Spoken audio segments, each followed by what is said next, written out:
Hey guys, welcome back to my channel बायोसिन। आज हम लोग पढ़ने वाले हैं बीएससी थर्ड ईयर में बॉटनी पेपर थर्ड का टॉपिक इकोलॉजी।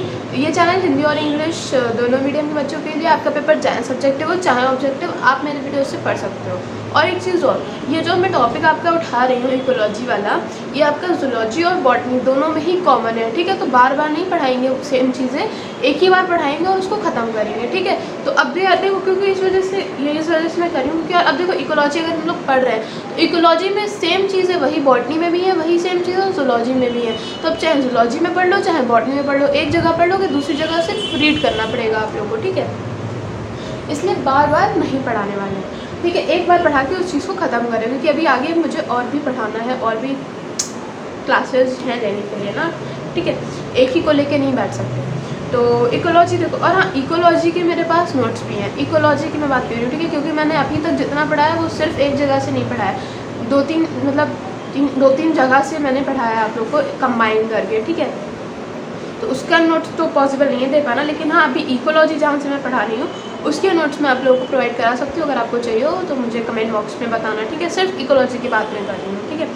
तो इकोलॉजी क्या होता है, देखो, study of interrelationship of organism with their physical and biotic environment is termed as ecology of environmental biology। मतलब इंटर रिलेशनशिप होना किसके बीच में, ऑर्गेनिज्म का और उसके फिजिकल और बायोटिक एनवायरनमेंट के बीच में जो रिलेशनशिप होता है। कोई भी ऑर्गेनिज्म है, सपोज एक कोई ऑर्गेनिज्म है, इसकी और इसके फिजिकल और बायोटिक एनवायरनमेंट, मतलब इसके एनवायरनमेंट के साथ इसकी रिलेशनशिप को हम लोग क्या कहते हैं, इकोलॉजी बोलते हैं। फिजिकल और बायोटिक में कंफ्यूज मत हो ना, फिजिकल मतलब नॉन लिविंग और बायोटिक मतलब लिविंग, यानी कि लिविंग जो एनवायरनमेंट है उसके साथ इसका रिलेशनशिप, और फिजिकल मतलब जो एबायोटिक चीज़ें, क्लाइमेट वगैरह हो गया आपका, गैसेस वगैरह हो गई, ये सब एबायोटिक में आ गया। और बायोटिक में जो अदर एनिमल्स हैं वो भी तो इसी, अब ज़रूरी तो है नहीं कि यही जो है रह रहा है इस कंट्री में या इस अर्थ पे, यही तो नहीं रह रहा है ना, और भी लोग हैं यहाँ पे, और भी जानवर हैं, और भी मतलब काफ़ी सारी टाइप्स ऑफ स्पीसीज़ हैं यहाँ पे, वैरायटी ऑफ स्पीसीज़ प्रेजेंट है, ठीक है। तो उनका अपने एबायोटिक और बायोटिक के साथ में क्या रिलेशनशिप है, ठीक है। तो वो बायोटिक और एबायोटिक से मिलके उसका नेचुरल हैबिटेट बनता है।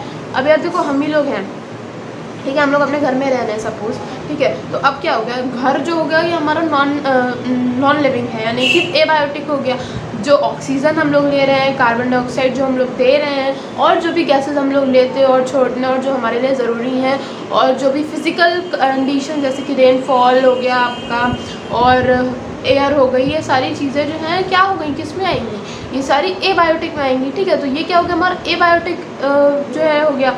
और बायोटिक में हम लोग किन पे डिपेंड है, जैसे कि बहुत लोग नॉन वेज वगैरह खाते हैं, प्लांट वेजिटेबल्स वगैरह हम लोग खाते हैं, तो वो सब किस में आ गया, आपका बायोटिक में आ गया, ठीक है। तो अब इन दोनों पे ही हम लोग डिपेंड है, और इन दोनों से ही मिलके हमारा क्या बन रहा है, एनवायरनमेंट बन रहा है। और कुछ तो तीसरी चीज़ तो कोई आने ही ना जिसकी जो हमारा एनवायरनमेंट फॉर्मेशन में हेल्प करी, हमारा मतलब फिजिकल हैबिटेट बनाने में हेल्प करी, और कोई चीज़ है क्या, नहीं है ना। तो इन दोनों से ही बेसिकली हमारा एनवायरनमेंट बन रहा है, हमारा जो सराउंडिंग है वो बन रही है, ठीक है। तो इन दोनों से ही जो मतलब कह सकते हो, इन दोनों से ही जो इन दोनों के साथ जो रिलेशनशिप होती है हमारी, उसी को इकोलॉजी में हम लोग पढ़ते हैं। तो inter relationship of an organism, organism की रिलेशनशिप किसके साथ, with their physical and biotic, physical मतलब एबायोटिक और बायोटिक एनवायरनमेंट के साथ, stamped as ecology of environmental biology. Definition है, सिंपल से समझ में आ गई होगी आप लोग को। आगे बढ़ते हैं, आज सिर्फ डेफिनेशन ही मैंने लिखी हैं, अगले वीडियो में हम लोग और डिटेल में इसको पढ़ेंगे। डेफिनेशंस भी वैसे इंपॉर्टेंट है, अगर आपका थ्योरी है तो आपको ये सब लिखना है, ठीक है। और अगर आपका सब्जेक्टिव है तो आपको पता होना चाहिए क्या होता है। और कुछ चीज़ें हैं जो मैंने यहाँ पे लिखी हैं, जो मैं बताती रहूँगी कि क्या क्या कैसे कैसे पूछा जाता है।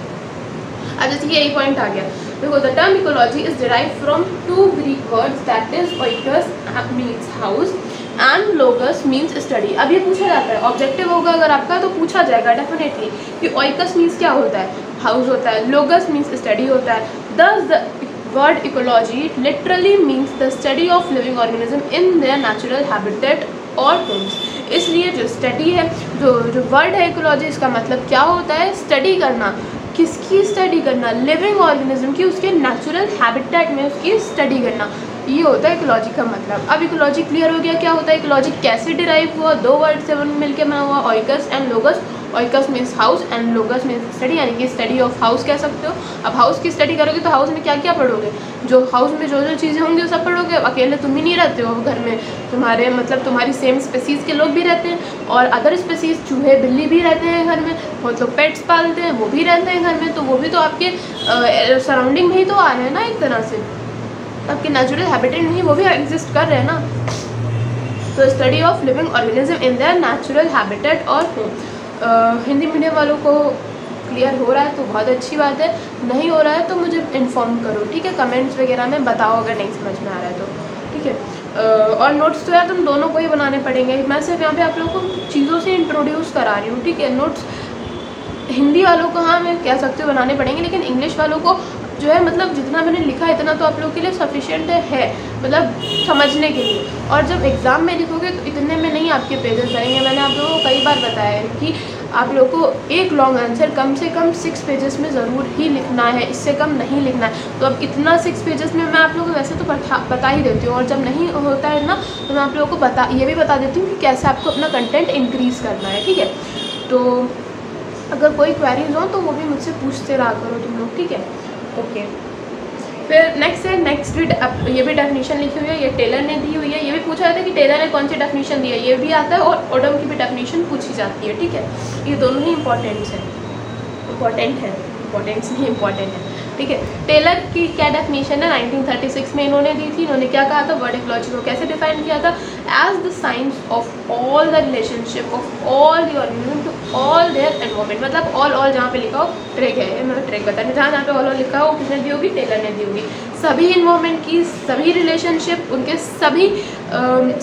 सभी ऑर्गेनिज्म के सभी रिलेशंस की जो एनवायरमेंटल सभी तरह के एनवायरमेंट से रिलेटेड जो भी स्टडीज़ होती हैं, जो स्टडी होती है उसको बोलते हैं हम लोग इकोलॉजी। यानी कि कोई भी मतलब सभी ऑर्गेनिज्म को कंसीडर करा इन्होंने, सभी के रिलेशंस को पढ़ा, उनके सभी टोटल और एबायोटिक और बायोटिक एनवायरमेंट को, और फिर उन्होंने ये डेफिनेशन दी कि the science of relationship of all organism to all their environment, ठीक है। फिर नेक्स्ट इज ऑडम। ऑडम ने 1971 में कैसे डिफाइन किया, has define it as the study of structure and function of nature. मतलब ये क्या कहता है, नेचर का स्ट्रक्चर और उसके फंक्शन को बताता है, वो कौन होता है, इकोलॉजी होता है, ठीक है। ये ऑडम ने बताया था। Next comes to our Q&A part. तो आज का हमारा क्वेश्चन है, ओइकस मैंने भी बताया था क्या होता है, उसका मतलब ग्रीक वर्ड है, इसका मतलब क्या होता है ये मुझे कमेंट बॉक्स में बताओ, ठीक है। और आंसर दिए बिना हिलना मत चैनल से, और वीडियो को बिल्कुल भी हटाना मत जब तक ये आंसर मत दे देना, ठीक है। And thanks for watching my video.